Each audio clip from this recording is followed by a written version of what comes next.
Meus irmãos, a paz do Senhor, uma alegria estar aqui mais uma vez para juntos estudarmos a palavra do Senhor. Hoje estaremos observando a lição de número 10, prevista para o dia 7 de setembro de 2025. O tema da nossa lição é a expansão da igreja. O nosso textuário nos diz o seguinte: mas os que andavam dispersos iam por toda parte, anunciando a palavra, e descendo Filipe, a cidade de Samaria, lhes pregava a Cristo. Atos capítulo 8, versículo 4 e 5. A nossa verdade prática nos diz o seguinte: a igreja só crescerá quando ultrapassar os seus próprios limites e levar a mensagem de Cristo para além de suas paredes. A nossa leitura bíblica em classe se encontra em Atos capítulo 8, do versículo 1 ao 8 e depois do versículo 12 ao versículo 15, e diz-nos assim: e também Saulo consentiu na morte dele, e fez-se naquele dia uma grande perseguição contra a igreja que estava em Jerusalém, e todos foram dispersos pelas terras da Judéia e da Samaria, exceto os apóstolos. E uns varões piedosos foram enterrar Estevão e fizeram sobre ele grande pranto. E Saulo assolava a igreja, entrando pelas casas e arrastando homens e mulheres, os encerrava na prisão. Mas os que andavam dispersos iam por toda parte, anunciando a palavra. E descendo Filipe, a cidade de Samaria, lhes pregava Cristo. E as multidões, unanimemente, prestavam atenção ao que Filipe dizia, porque ouviam e viam os sinais que ele fazia. Pois que os espíritos imundos saíam de muitos que os tinham, clamando em alta voz, e muitos paralíticos e coxos eram curados. E havia grande alegria naquela cidade. Mas, como crescem em Filipe, que lhes pregava acerca do reino de Deus e do nome de Jesus Cristo, se batizavam tanto homens como mulheres. E creu até o próprio Simão, e sendo batizado, ficou de contínuo com Filipe, e vendo os sinais e as grandes maravilhas que se fazia, estava atônito. Os apóstolos, pois, que estavam em Jerusalém, ouvindo que Samaria recebera a palavra de Deus, enviaram para lá Pedro e João, os quais, tendo descido, oraram por eles para que recebessem o Espírito Santo. Alegria hoje ter aqui conosco o nosso irmão Gabriel Felipe. Meu querido, está com oportunidade para sua saudação e suas notas introdutórias. Meus irmãos, quero vos cumprimentar com a paz do Senhor. É uma alegria para mim estar aqui neste dia, nesta pré-aula, juntamente com os irmãos, para aprendermos mais da palavra de Deus. Agradeço ao superintendente evangelista Rafael. Também é uma alegria estar aqui com meu amigo presbítero Gabriel Ramos, no qual por cerca de 2, 3 anos fui liderado dele. É uma honra estar aqui juntamente com você, varão. Meus irmãos, a expansão da igreja. Quando nós falamos da igreja primitiva e da expansão da igreja nos primórdios da história da igreja, nós falamos de uma igreja que era perseguida, mas uma igreja que estava baseada na palavra de Deus. Nós falamos de uma igreja que é perseguida, mas uma igreja cheia do Espírito Santo. E por causa disso, pregava a palavra de Deus. E por causa disso, mais pessoas se ajuntavam à igreja aceitando ao Senhor Jesus como Salvador. Como pode alguém ser perseguido, alguém sofrer, mas pregar a palavra de Deus e o evangelho crescer? Nós veremos nessa aula os meios que Deus pode trabalhar na sua igreja para que essa cresça. Mas a princípio, quero deixar para os irmãos 2 motivos porque a igreja não parou, porque a igreja não para. Primeiro, porque a igreja está baseada em Cristo. Nós lemos Mateus 16, 18. Pois também eu te digo que tu és Pedro, ou uma pequena parte de rocha, ou de pedra. E sobre esta pedra, Petra, que é uma grande rocha, edificarei a minha igreja, e as portas do inferno não prevalecerão contra ela. Ou seja, a igreja está baseada em Jesus, e por isso ela não para. A igreja também não parou, porque a igreja foi movida e é movida pelo Espírito Santo. Isso nós encontramos no livro de Atos. Joseph Fitzmyer destaca, nós encontramos isso no livro de apoio.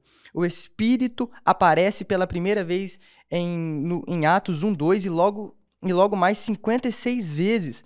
Lucas ressalta assim a ação do Espírito já desde o começo do Atos como a força motriz que impulsiona o período da igreja.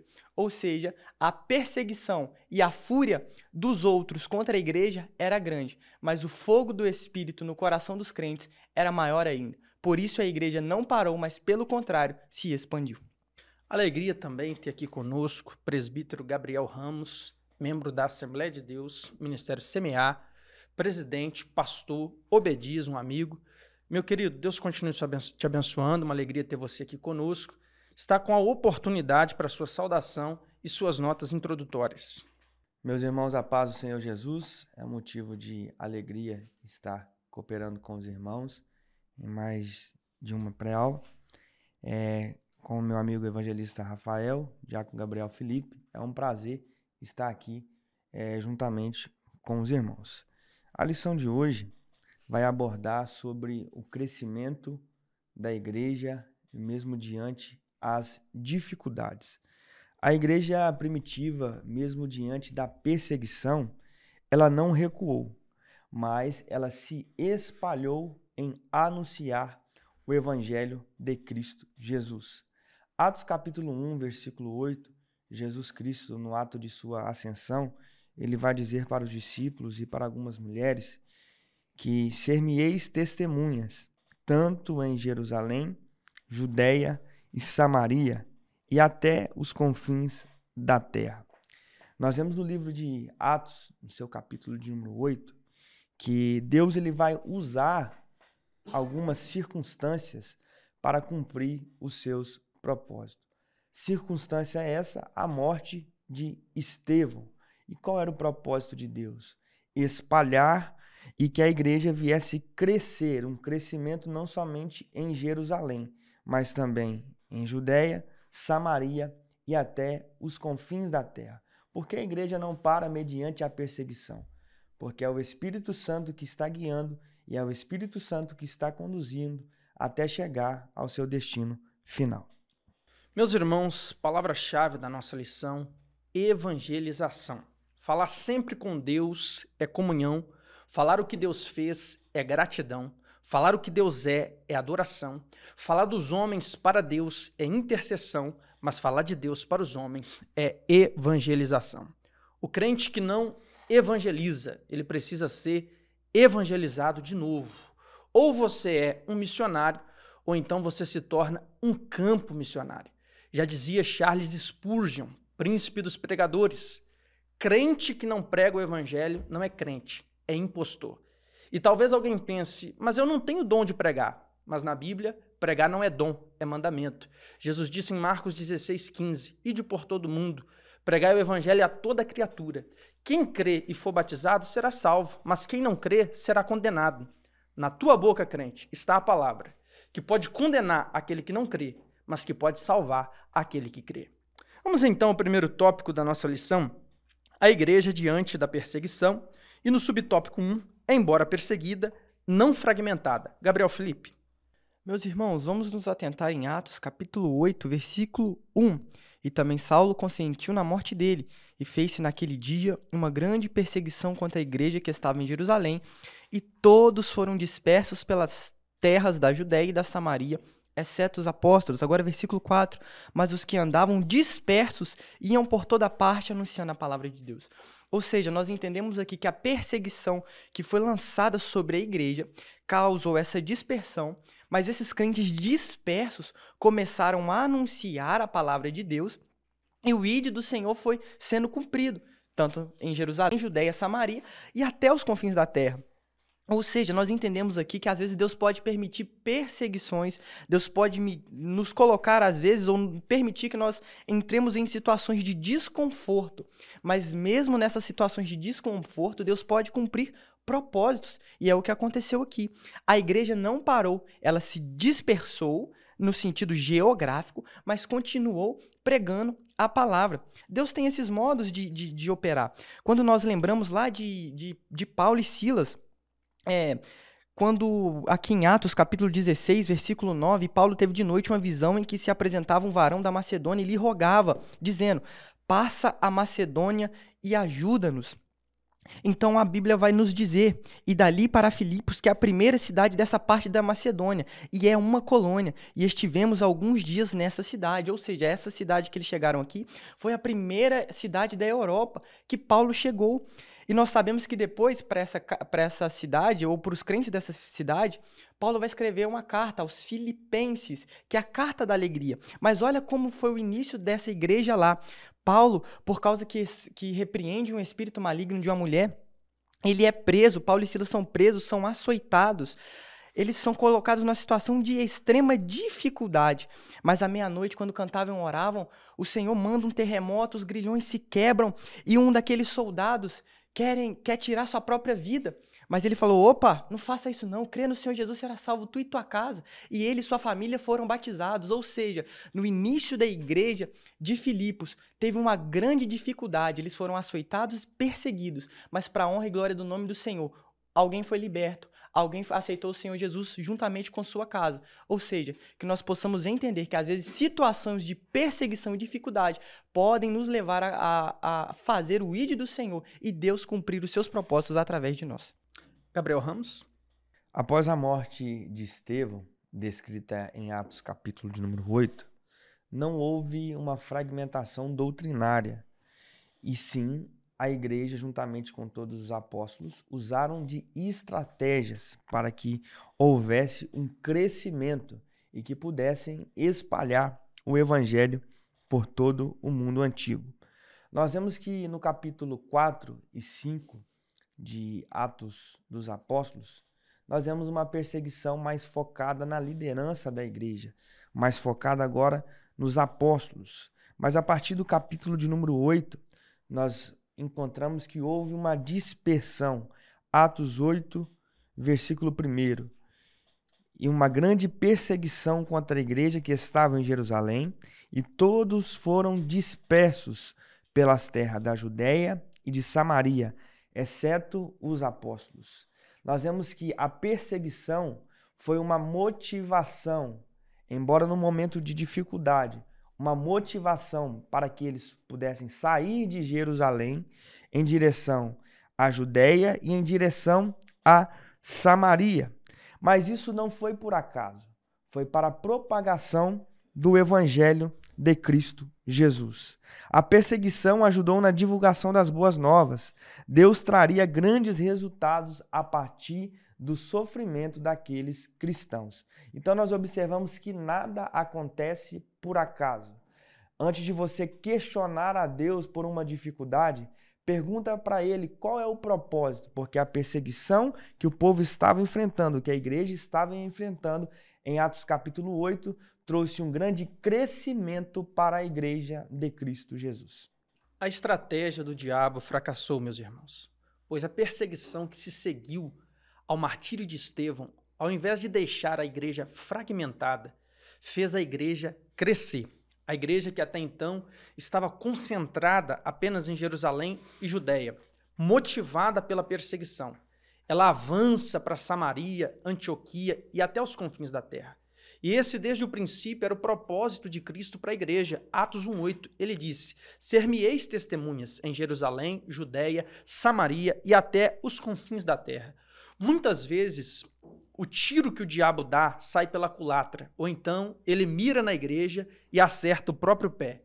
Já dizia Martinho Lutero, quando Deus quer, até o diabo é diabo de Deus. Em outra frase, ele diz que o diabo é um cão na coleira de Deus, porque a soberania de Deus está tão acima, está tão além, que quando Deus quer, ele se utiliza até do diabo e do mal que ele intenta fazer para poder cumprir o seu propósito. Nunca se esqueça, Deus nunca perde o controle. Romanos 8:28 diz que todas as coisas contribuem juntamente para o bem daqueles que amam a Deus e são chamados pelo seu propósito. É o que acontece aqui em Atos capítulo 8. Deus transformou a maldição em bênção. Deus transformou a proposta em propósito. Deus transformou a perseguição em evangelização, porque Deus continua assentado no trono do universo e ele tem o controle de todas as coisas na palma da sua mão. Vamos então ao segundo subtópico, a igreja em luto. Gabriel Felipe. Atos capítulo 6, versículo 5. E este parecer contentou a toda a multidão, e elegeram Estevão, homem cheio de fé e do Espírito Santo. Ao observarmos a narrativa bíblica, nós encontramos quem foi Estevão, um homem cheio de fé, cheio do Espírito Santo, que pregava com ousadia, que era usado por Deus e que foi fiel até no momento da sua morte. É claro que os que ficaram sentiram ou sentiriam a sua falta, a sua ausência, porque quem é cheio do Espírito Santo, quem faz a diferença, quem é usado por Deus, faz falta. E outra, nós, como mandamento do Senhor, nós amamos uns aos outros, nós somos irmãos em Cristo. Ou seja, é muito natural que a igreja ficasse chorosa, ficasse triste, talvez um pouco abatida com a partida de Estevão. Mas o que nós glorificamos ao nome do Senhor é o que está escrito lá em 1 Tessalonicenses 1,13. Não quero, porém, irmãos, que sejais ignorantes acerca dos que já dormem, para que não vos entristeçais como os demais, que não têm esperança. Porque se cremos que Jesus morreu e ressuscitou, assim também aos que em Jesus dormem, Deus os tornará a trazer com ele. E aqui segue os versículos que o apóstolo Paulo deixou para nós. Um hino bem conhecido, em memória, nos traz uma frase muito interessante. Sob o sangue tombavam nas ruas, mas chegavam nos céus com a vitória nas mãos. É isso que nos conforta. É saber que os mártires da igreja, e se nós tivermos o privilégio de ser mártires, podemos até tombar nessa terra, mas chegaremos no céu com nossa vitória. Isso com certeza nos consola e nos alegra. Louvado seja o nome do Senhor. O crente tem alegria até mesmo na morte. Gabriel Ramos. Quem era Estevão? Estevão era um homem cheio do Espírito Santo de Deus. Em Atos capítulo de número 6, quando nós observamos a instituição dos diáconos, os 7 varões, eles eram precisos ser cheios do Espírito Santo. E encontraram isso em Estevão. No capítulo de número 7 de Atos dos Apóstolos, nós observamos que o sumo sacerdote, os sacerdotes, não podiam resistir às palavras de sabedoria de Estevão. Vão acusar Estevão de ser blasfemo, mas nós observamos que no ato dele ser apedrejado, Estevão ele não vai ver aqueles que estavam apedrejando. Observe o verso de número 56. Qual foi a última visão que Estevão teve? Eis que vejo os céus abertos e o Filho do Homem que está em pé à mão direita de Deus. Estava sendo morto apedrejado, mas ele estava vendo os céus abertos e vendo o Filho de Deus. E nesse ponto o comentarista destaca que varões piedosos foram enterrar Estevão e fizeram sobre ele grande pranto. Nós observamos que a piedade ela deve fazer parte do cotidiano de um verdadeiro cristão. A piedade não se trata apenas de um sentimento, mas de uma transformação interior que leva a uma vida de adoração sincera, obediência à palavra, com o propósito de glorificar a Deus. A piedade se estende ao cuidado e à compaixão para com as outras pessoas, demonstrando o amor ao próximo. E amando o próximo, nós devemos também amar em primeiro lugar ao nosso Deus. Primeira carta de Paulo a Timóteo, capítulo 4, versículo 8. Pois o exercício físico é de pouco valor, mas a piedade tem valor para tudo, porque tem promessa para a vida que agora é para a que há de vir. Amém. Sem dúvida, a igreja ficou triste pelo martírio de Estevão. O crente, enquanto ser humano, ele pode ter momentos de tristeza, de luto, de choro. Não há nenhum pecado nisso. O nosso próprio mestre, que é santo, teve essa experiência. Em João 11,35, a Bíblia diz que Jesus chorou. Em Mateus 26,38, ele diz: a minha alma está triste até a morte. Porque o cristão, ele pode passar pela tristeza. Ele só não pode permanecer na tristeza. Porque a tristeza, ela só traz fraqueza e desânimo. Mas Neemias 8,10 diz que a alegria do Senhor é a nossa força. A tristeza, o luto, não pode evoluir no teu coração. Tem cuidado de ti mesmo e cuidado dos teus, para que a tristeza não se torne uma angústia, para que a angústia não se torne uma depressão, para que a depressão não se torne um suicídio, que é justamente a falta de alegria no viver. O que é o suicídio? É uma tristeza que não foi tratada e evoluiu até se tornar uma tragédia. Porque se a tristeza ela for prolongada, ela pode ser a brecha através da qual o diabo vai entrar. Mas a Bíblia diz, não deis lugar ao diabo.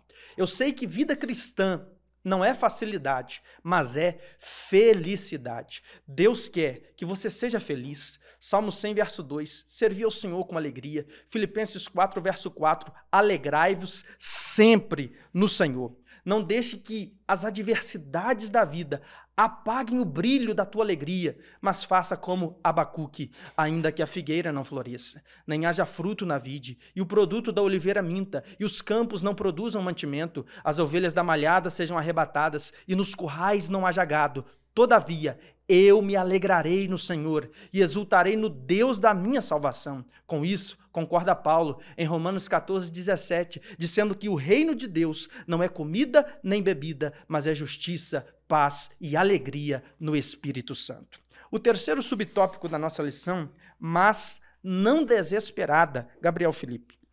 No mundo tereis aflições. Nós podemos ter aflições de vários tipos, seja pela morte de alguém próximo a nós, seja por algumas decepções, por algumas frustrações, seja pela ausência de dinheiro, seja por expectativas sendo quebradas, ou seja pela perseguição. Nós temos vários motivos para, às vezes, nos afligir. Só que a igreja do Senhor tem um diferencial. Ela não se desespera. Em 2 Coríntios, capítulo 4, versículo 7, nós temos, porém, esses tesouros em vasos de barro, para que a excelência do poder seja de Deus e não de nós.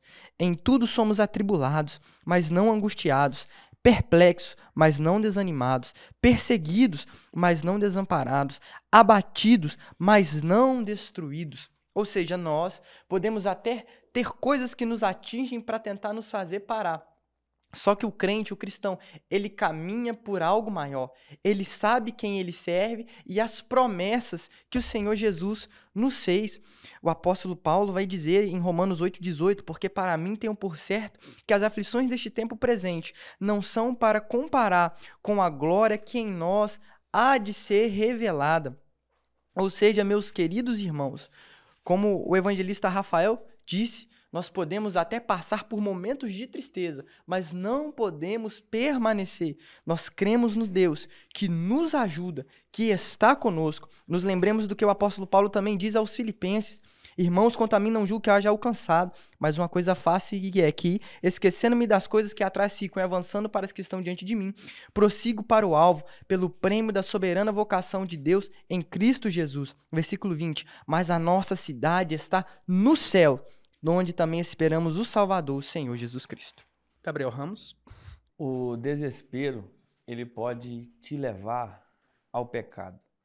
Lembra do povo hebreu no deserto, quando faltou água, quando estava preocupado com o alimento? O desespero tomou conta e eles chegaram à murmuração. E a murmuração é um pecado que te afasta de viver as bênçãos de Deus. Mas em Atos capítulo de número 8, nós observamos que a igreja de Cristo, embora passando por dificuldades, não vai se desesperar. Teve um controle emocional, embora estava passando por diversas dificuldades, tiveram que se dispersar pelo mundo antigo. Então nós observamos que, às vezes, Deus nos faz sentir incomodados, para que às vezes haja uma mudança em nossa vida. Talvez não desejamos experimentar tal sensação, mas o desconforto pode ser benéfico para nós, porque Deus pode trabalhar através da nossa dor. Salmo de número 112, versículo 7.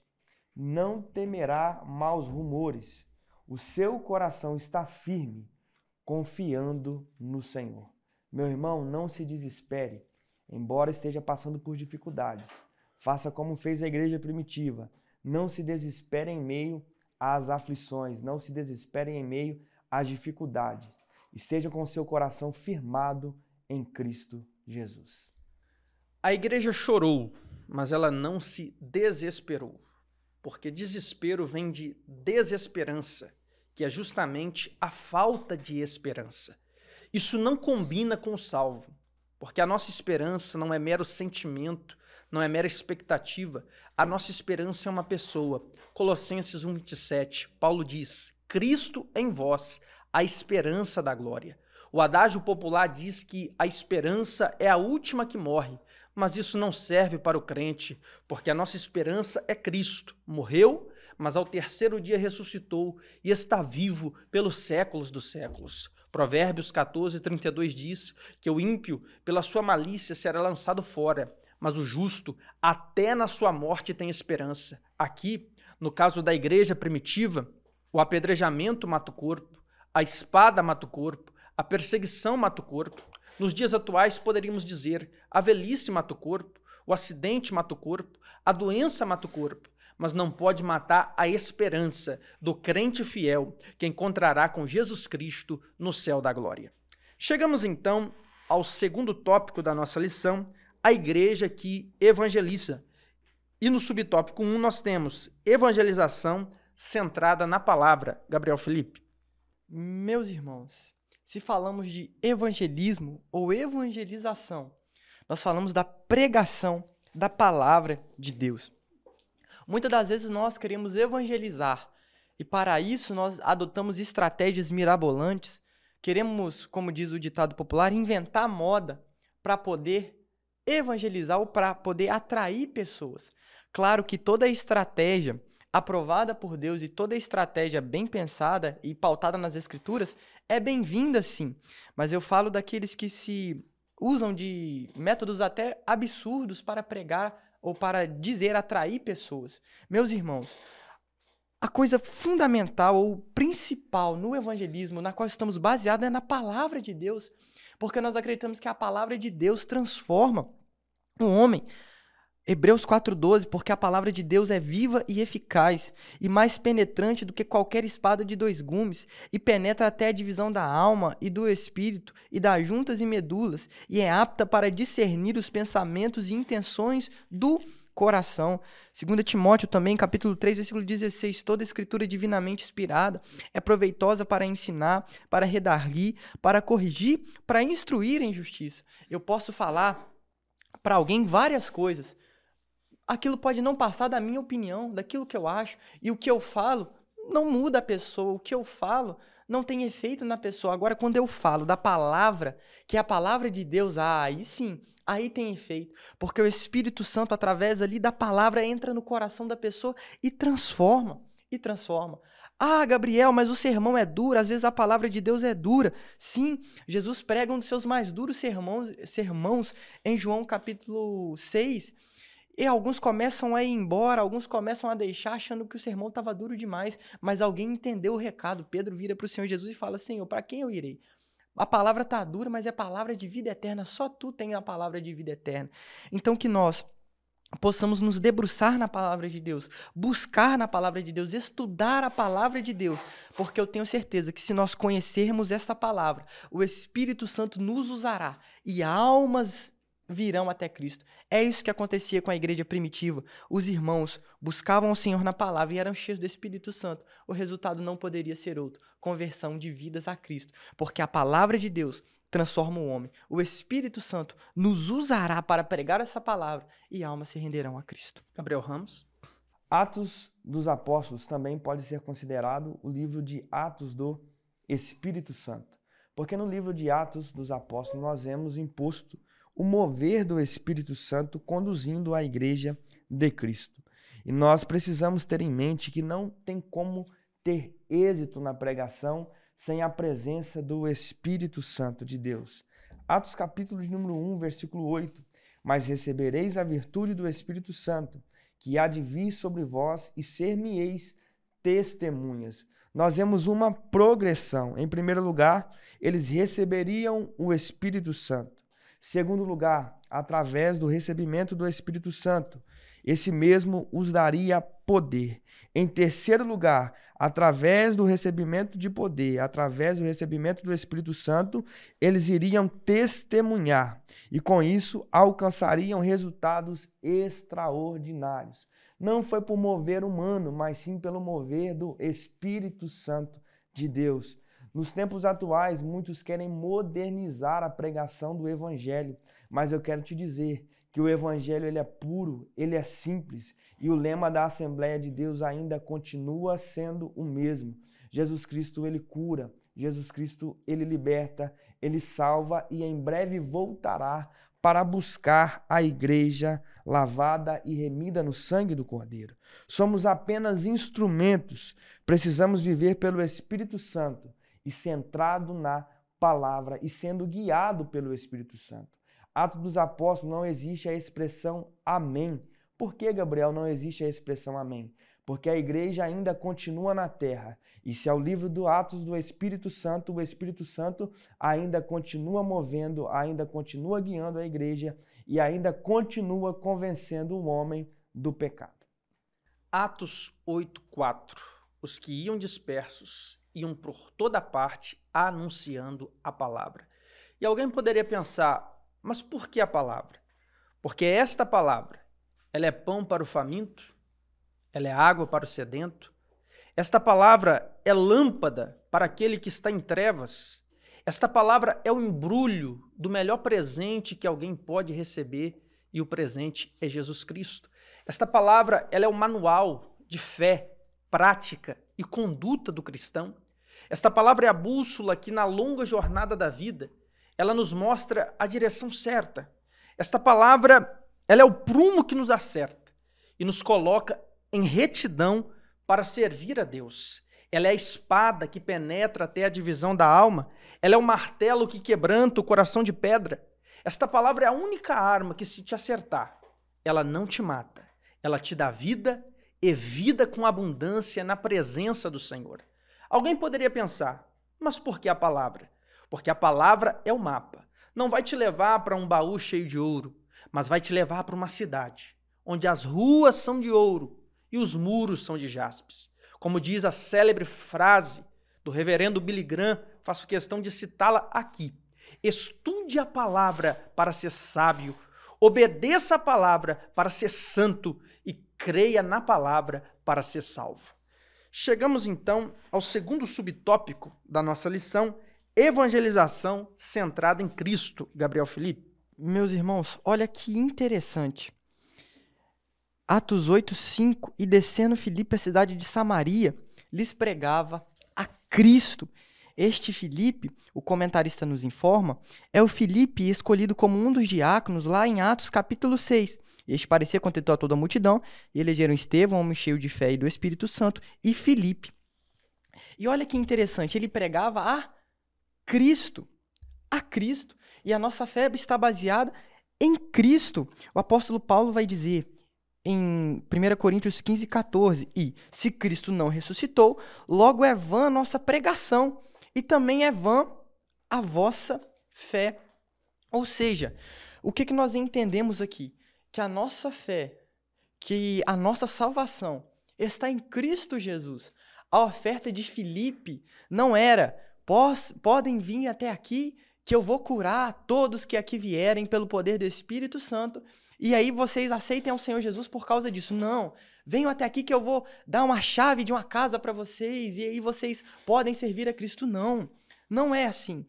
A gente olha para Filipe e vê que os sinais seguiam, porque curava, porque coisas maravilhosas aconteciam, demônios eram expulsos, porque nós somos pentecostais e nós acreditamos na operação viva do Espírito Santo. Mas nós não seguimos a Cristo por causa da cura ou por causa somente da libertação. Nossa fé está baseada em Cristo, que morreu na cruz do Calvário, derramou o seu sangue e ressuscitou ao terceiro dia. E falou que não nos deixaria só, rogaria ao Pai que enviasse outro Consolador, outro de mesma substância. O Espírito Santo veio. E por causa disso, curas acontecem, batismo com o Espírito Santo acontece, libertação acontece. Mas que nós nunca venhamos colocar as coisas na frente de Deus, nunca venhamos colocar a cura na frente da fé em Jesus Cristo, nunca venhamos colocar a libertação ou a prosperidade na frente de Jesus Cristo. Meu irmão, nossa fé está baseada em Cristo.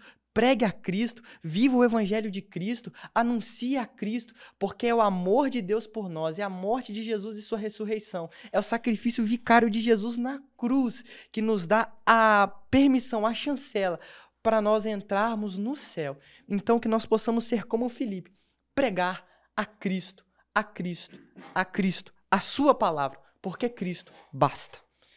Gabriel Ramos. Cabe destacar que esse Filipe de Atos capítulo 8 e Atos capítulo de número 6 não é o apóstolo Filipe, mas um judeu cheio do Espírito Santo, de sabedoria, que falava grego. Um dos 7 homens escolhidos para ajudar o programa na distribuição de alimentos às famílias carentes da igreja. Filipe, ele foi um dos primeiros a pregar o evangelho fora de Jerusalém. E qual era o tema da mensagem de Filipe? Atos capítulo de número 8, nós observamos que, verso 5, e descendo Filipe à cidade de Samaria, lhes pregava a Cristo. O tema principal da mensagem de Filipe era Cristo. E nós temos em mente, se pregamos Cristo, se Cristo é o centro da nossa mensagem, sinais e prodígios irão acontecer. Quais foram o resultado da mensagem de Filipe? Primeiro, as multidões atendiam unânimes à sua mensagem. Muitos espíritos imundos saíam das pessoas e paralíticos e coxos foram curados. Houve grande alegria naquela cidade. As pessoas foram batizadas em nome de Jesus Cristo, tanto homens quanto mulheres. O mago Simão também creu e foi batizado, passando a seguir Filipe, maravilhado com os sinais. Se pregamos a Cristo, obviamente teremos sinais, mas infelizmente nós vemos que no pentecostalismo moderno muitas pessoas têm mudado o tema principal da mensagem. Muitos pregam sobre dinheiro, muitos pregam sobre carro. A teologia da prosperidade tem sido foco nos dias atuais. Mas se nós queremos obter êxito, queremos obter sucesso, nós que somos pentecostais clássicos, devemos continuar pregando a Cristo. Se pregamos a Cristo, obteremos resultados. E quais resultados esses? Sinais e prodígios prometidos pelo próprio Jesus Cristo. Meus irmãos, Atos 8, verso 5. Filipe, ao descer a Samaria, lhes pregava Cristo. E por que Cristo? Porque ele é o centro da Bíblia. Toda a palavra de Deus aponta para ele. João 5,39, ele mesmo disse: examinai as Escrituras e procurais ter nela a vida eterna, porque são elas que de mim testificam. Ele, Jesus, é a própria palavra encarnada. Apocalipse 19, verso 13, o nome pelo qual ele se chama é a palavra de Deus. Todo pregador, ele pode pregar em qualquer parte da Bíblia, mas ele precisa colocar Cristo na sua mensagem, porque Enoque andou com Deus, mas não salva.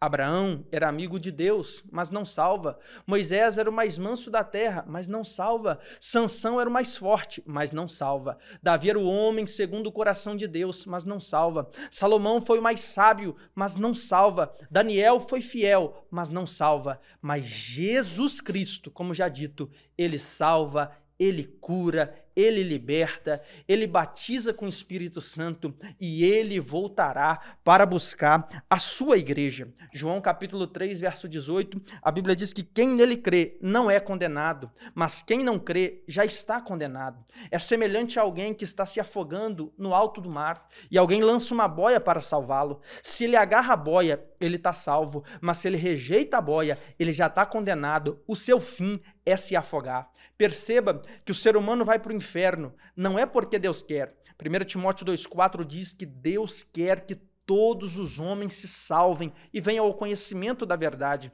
O ser humano vai para o inferno porque ele rejeita a boia da salvação que Deus oferece. E a salvação, ela tem nome, se chama Jesus Cristo. A salvação, ela é suficiente para todos, mas ela só é eficiente para aquele que crê em Jesus de Nazaré. João Batista concorda com isso em João capítulo 3, verso 36, dizendo que quem crê no Filho, Jesus, tem a vida eterna, mas aquele que não crê no Filho nunca verá a vida e a ira de Deus sobre ele permanece. Mas não é simplesmente crer e não é somente crer, porque até os demônios creem e estremecem. É crer e se comportar de acordo com aquilo que crê, porque a salvação sem as obras, ou melhor, a fé sem as obras é morta em si mesma. Chegamos então agora ao terceiro tópico da nossa lição. Pedimos a você que porventura ainda não se inscreveu nos canais da Assembleia de Deus Ministério Floresta, faça isso. Curta esse vídeo, compartilhe, deixa aí o seu comentário com a sua cidade de origem, a igreja na qual você congrega. Fazendo isso, o YouTube vai divulgar melhor esse conteúdo e você vai nos ajudar a alcançar mais pessoas com a palavra de Deus e que Deus em Cristo continue te abençoando. O nosso terceiro tópico nos diz o seguinte: a igreja que dá suporte à evangelização. E no subtópico 1 nós temos o suporte da igreja. Gabriel Felipe. Meus irmãos, em Mateus capítulo 12, o Senhor fala uma realidade que muitas das vezes nós temos que admitir. Nós pecamos, nós erramos. Quando os fariseus falam que Jesus expulsa demônios por Belzebu, o Senhor Jesus, ele dá uma constatação para eles, parafraseando Jesus ou conjecturando, Jesus poderia ter falado, o pensamento de vocês não está fazendo sentido. Não bate. Por quê? O Senhor Jesus fala, todo reino dividido contra si mesmo é devastado. E toda cidade ou casa dividida contra si mesmo não subsistirá. E se Satanás expulsa Satanás, está dividido contra si mesmo. Como subsistirá, pois, o seu reino? Vamos aplicar isso aqui para o nosso contexto. Meus irmãos, nós somos igreja do Senhor. E nós temos o quê? Algo que o Senhor Jesus nos ordenou, Atos 1:8. Mas recebereis a virtude do Espírito Santo que há de vir sobre vós e ser-me-eis testemunhas, tanto em Jerusalém como em toda a Judéia e Samaria até os confins da terra.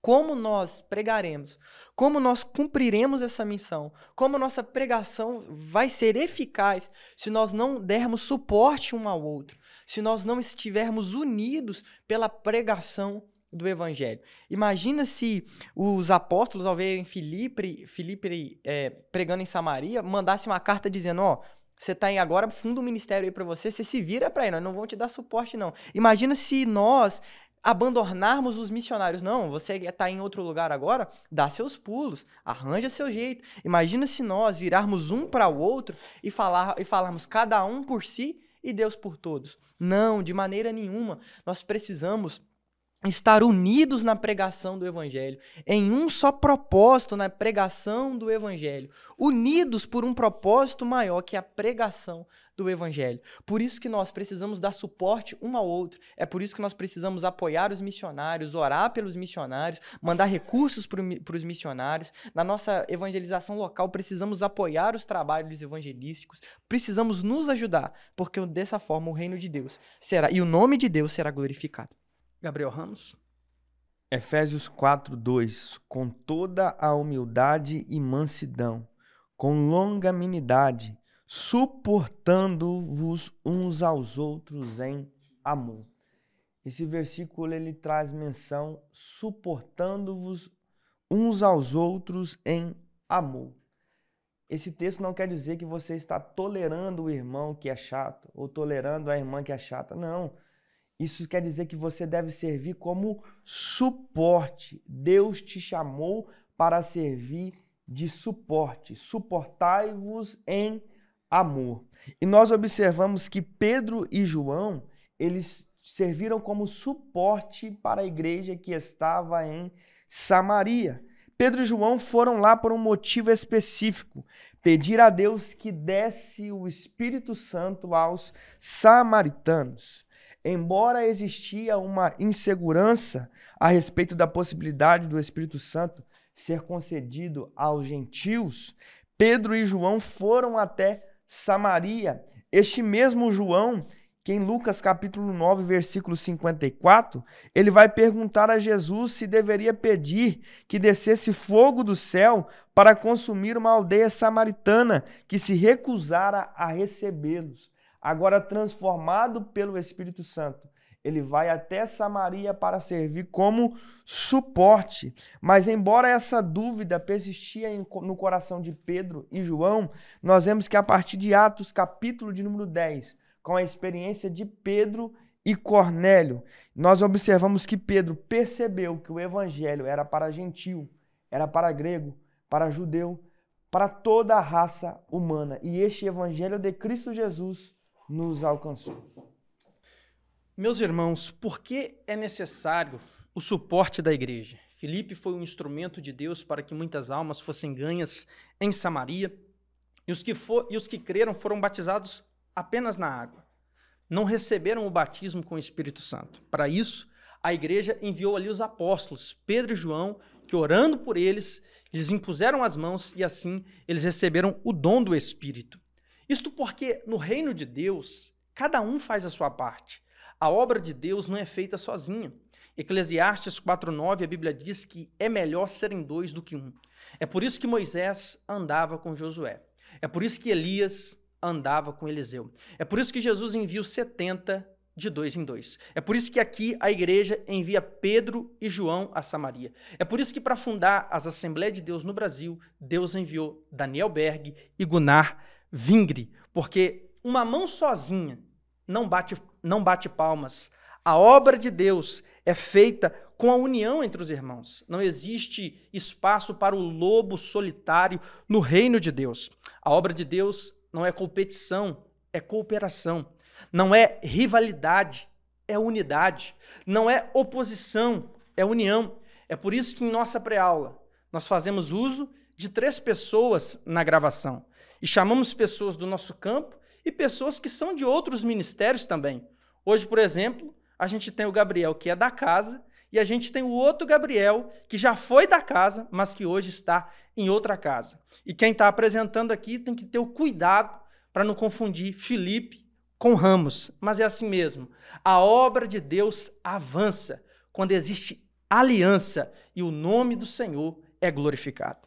Chegamos, então, ao segundo subtópico, a igreja que discipula. Gabriel Felipe. Meus irmãos, a igreja que discipula. Nós precisamos ter um cuidado com os novos convertidos e aqueles que são recentes na fé. Quantas das vezes nós também falhamos em pregar e alcançar, e o Espírito Santo alcançar pessoas, mas nós não temos o zelo necessário para com elas. Ora, o Senhor nos separou e nos chamou para ganhar vidas e também cuidar delas, dar o apoio necessário. Olha o que a Bíblia fala. E ele mesmo deu uns para apóstolos, outros para profetas e outros para evangelistas e outras para pastores e doutores, querendo um aperfeiçoamento dos santos para a obra do ministério, para a edificação do corpo de Cristo, até que todos cheguemos à unidade da fé e ao conhecimento do Filho de Deus, a varão perfeito, à medida da estatura completa de Cristo, para que não sejamos mais meninos inconstantes, levados em roda por todo vento de doutrina, pelo engano dos homens que com astúcias enganam fraudulosamente. Muitas das vezes nós ganhamos uma pessoa num dia e no outro a gente quer que ela chegue na igreja de terno e de gravata, falando hebraico, aramaico e grego, sendo que nós não demos o apoio necessário para a pessoa. Aí às vezes a pessoa se desvia e nós falamos, mas essa pessoa não estava com nada mesmo. Mas será quantas das vezes nós tentamos discipular, aconselhar, ajudar na interpretação da palavra do Senhor? Como nós encontramos o próprio Filipe, entendes tu o que lês? Você está entendendo? Se você não estiver entendendo, eu vou te explicar. Nós lembramos de Barnabé, quando todos o rejeitavam, a palavra do Senhor nos diz que então Barnabé, tomando-o consigo, o trouxe aos apóstolos e lhes contou como no caminho ele vira ao Senhor. Aqui a gente não está falando do discipulado de um ensinamento direto, mas quero trazer aqui como Barnabé teve cuidado para com Paulo, tomando-o consigo. Então que nós possamos olhar os novos convertidos e ser instrumentos de Deus para aperfeiçoamento dos santos. Gabriel Ramos. Nós observamos que, neste momento, a igreja estava em expansão e em crescimento. E isso foi crucial para a divulgação das boas novas e para, assim, tendo resultado o crescimento da igreja de Cristo. Nós observamos que Pedro e João tiveram de ir a Samaria para ajudar a evitar que o novo grupo de crentes em Jesus se separasse. O discipulado, ele é necessário. Muitas das vezes ganhamos diversas almas, mas na segunda-feira elas já estão no vício novamente, já estão no adultério novamente, porque falta um discipulado. É preciso discipular. Foi uma ordenança de Jesus Cristo. Ide e fazei discípulos. É preciso o ensino. É uma ordem bíblica fundamental dada por Jesus, um processo vital para o crescimento espiritual, individual e coletivo, um meio de fortalecer a comunidade da igreja e uma prática que ajuda os cristãos a viverem mais semelhantes a Cristo Jesus. Ganhe almas, mas também discipule. 1 Coríntios 3, verso 6, Paulo diz: Eu plantei, Apolo regou, mas Deus deu o crescimento. Perceba que Deus dá o crescimento, mas um é o que planta e outro é o que rega. Um é o que ganha e outro é o que cuida. Um é o que evangeliza, outro é o que discipula. É uma parceria. Infelizmente, nós vivemos um tempo em que no reino de Deus há muitos obstetras e poucos pediatras. Muitas almas são ganhas, muitos filhos nascem de novo, são gerados para Deus, mas poucos se disponibilizam a cuidar para que eles venham permanecer. Temos muitos pregadores, poucos discipuladores. Jesus ordenou pregar o evangelho a toda criatura, sim, mas em Mateus 28, 19, na versão Ara, ele diz: Ide, fazei discípulos de todas as nações. Em Efésios 4:11, nós temos os 5 ministérios. O apóstolo fundamenta, o profeta exorta, o evangelista ganha, o pastor cuida e o mestre discipula e ensina. Que cada um faça a sua parte, sem criticar o outro, e Deus dará crescimento à sua obra para a glória do seu nome. Chegamos então ao terceiro e último subtópico da nossa lição. Sem o recebimento do Espírito, o discipulado está incompleto. Gabriel Felipe. Para completar, nós temos a promessa do Espírito Santo, e como o jargão que nós já falamos aqui nessa aula da Assembleia de Deus, Jesus batiza com o Espírito Santo e nos levará para o céu. Nós observamos que estes homens, cheios do Espírito Santo, faziam coisas incríveis. Pedro, cheio do Espírito Santo, prega e 3.000 almas se rendem aos pés do Senhor. Depois ele prega de novo, cheio do Espírito Santo, mais 5.000 almas se rendem aos pés do Senhor. Estevão fazia prodígios porque estava cheio do Espírito Santo. Quando estava no Sinédrio, o rosto dele brilhava como de anjo. Filipe, cheio do Espírito Santo, realizava prodígios. Filipe, cheio do Espírito Santo, pregou para ele. Filipe, cheio do Espírito Santo, foi levado a outra região. Isso são coisas maravilhosas. E nós somos pentecostais, nós acreditamos que o Espírito Santo continua operando. É por isso que nós pregamos o Evangelho, a pessoa aceita Jesus como Salvador, mas nós continuamos orando pelo batismo no Espírito Santo, nós continuamos orando para a pessoa ser revestida de poder, para que a obra continue sendo pregada, para que os dons continuem se manifestando no meio da igreja e que nós não venhamos perder esse desejo no coração. Quantos hoje em dia não buscam mais o batismo no Espírito Santo? Quantos testemunhos a gente já ouviu de pessoas que jejuavam, de pessoas que iam aos montes, de pessoas que cultuavam a Deus com fervor, buscando o batismo com o Espírito Santo? Que nós não venhamos perder isso, porque a igreja em Atos era cheia do Espírito Santo e o Senhor mantinha, cuidava desta igreja, era a força motriz dessa igreja. Que nós possamos também buscar e pregar o batismo do Espírito Santo como algo atual, porque o Senhor Jesus quer te salvar, mas Ele também quer te batizar com o Espírito Santo, e nós damos glórias ao nome do Senhor por isso. Gabriel Ramos. Efésios 5:18. E não vos embriagueis com vinho em que há contenda, mas enchei-vos do Espírito Santo. O Espírito Santo entra na vida de alguém por ocasião da conversão. Nós vemos que Jesus Cristo fala sobre o novo nascimento com Nicodemos. Então, o Espírito Santo entra na vida do indivíduo pela conversão. Mas o batismo com o Espírito Santo era um acontecimento especial. Nós, como pentecostais clássicos, acreditamos no batismo com o Espírito Santo. Não somos cessacionistas em dizer que os dons espirituais cessaram. Deus, Ele ainda continua batizando, continua selando com o seu Espírito Santo de Deus. Se você ainda não é batizado, faça a prova com o Senhor, ore, busque, que eu tenho certeza que se for da vontade de Deus, e eu sei que você se receberá o batismo com o Espírito Santo.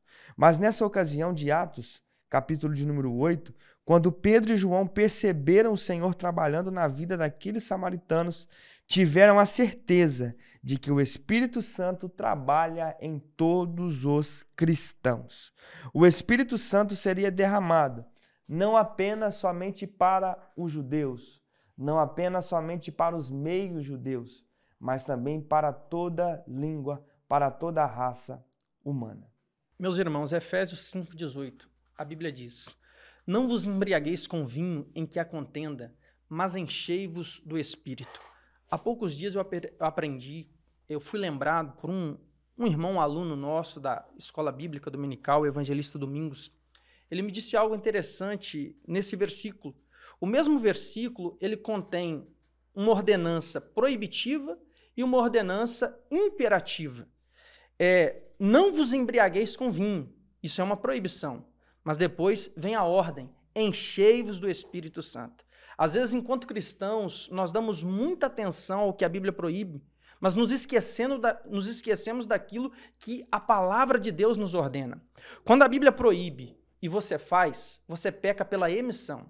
Mas quando a Bíblia ordena e você não faz, você peca pela omissão. A mesma palavra de Deus que diz: não matarás, o que mata peca. Não adulterarás, o que adultera peca. Não roubarás, o que rouba peca. Não te embriagueis com vinho. Se alguém se embriaga, ele peca. Mas a mesma palavra ordena, ela diz que você tem que amar o teu próximo. Se você não ama, você peca. A palavra manda você perdoar. Se você não perdoa, você peca. A palavra manda você orar. Você não ora, você peca. A palavra manda você ser cheio do Espírito Santo. Você não procura ser cheio, você também peca. Que não venhamos ser religiosos, mas que possamos dar atenção a toda a palavra de Deus e ser fiel em toda a nossa maneira de viver. Chegamos então à conclusão da nossa lição. Gabriel Felipe, sua palavra de conclusão, meu irmão. O Senhor Jesus nos disse, Marcos capítulo 16, versículo 15, ide por todo mundo, pregai o evangelho a toda criatura. Essa é a nossa principal missão. Essa é uma ordenança que o Senhor Jesus nos deixou e que nós possamos cumprir essa missão. Quantas vezes nós temos negligenciado o evangelismo, a pregação a almas? Quantas das vezes nós estamos presos em quatro paredes? Talvez nós precisamos ser dispersos como a igreja primitiva foi, para que nós possamos alcançar as almas que estão lá fora, que nós possamos pregar, porque eu recebi do Senhor Jesus e eu quero compartilhar isso com outras pessoas, que essa consciência possa estar em nós, que o Espírito Santo possa falar em nosso coração e acender em nós essa chama, que nós possamos buscar cumprir essa ordenança do Senhor Jesus. Independente de qualquer coisa, eu tenho certeza que o nome de Deus será glorificado. Quero agradecer mais uma vez ao evangelista Rafael e também meu amigo presbítero Gabriel Ramos. Foi uma honra estar com os irmãos. Gabriel Ramos. O poder do Espírito Santo, ele é crucial para a expansão e para o crescimento da Igreja de Cristo. Concluo com uma frase do pastor Hernandes Dias Lopes: o recebimento de poder precede o testemunho. Testemunhar sem o poder do Espírito Santo é tentar cortar lenha com o cabo do machado. Em vão é o esforço humano sem o revestimento do Espírito. Que Deus te abençoe. Foi um prazer estar com os irmãos, juntamente com o evangelista Rafael e o diácono Gabriel Felipe. Que Deus abençoe a todos. Meus irmãos, 2 Timóteo 4, verso 2, a Bíblia diz: pregue em tempo e fora de tempo, porque o pecado e o inferno são casados até que o evangelho chegue para poder separá-los. O pecador pode estar caminhando para o inferno, mas se ele der crédito ao evangelho que você prega, ele pode ser salvo. Como está em Tiago, capítulo 5, verso 20, assim você livra da morte uma alma e cobre uma multidão de pecados. Isto porque o trabalho de Deus por nós é a salvação. O trabalho de Deus em nós é a santificação, mas o trabalho de Deus através de nós é a evangelização. Que possamos fazer a nossa parte para que o nome do Senhor seja glorificado. Assim nós encerramos esta pré-aula. Que Deus em Cristo Jesus continue te abençoando. Amém.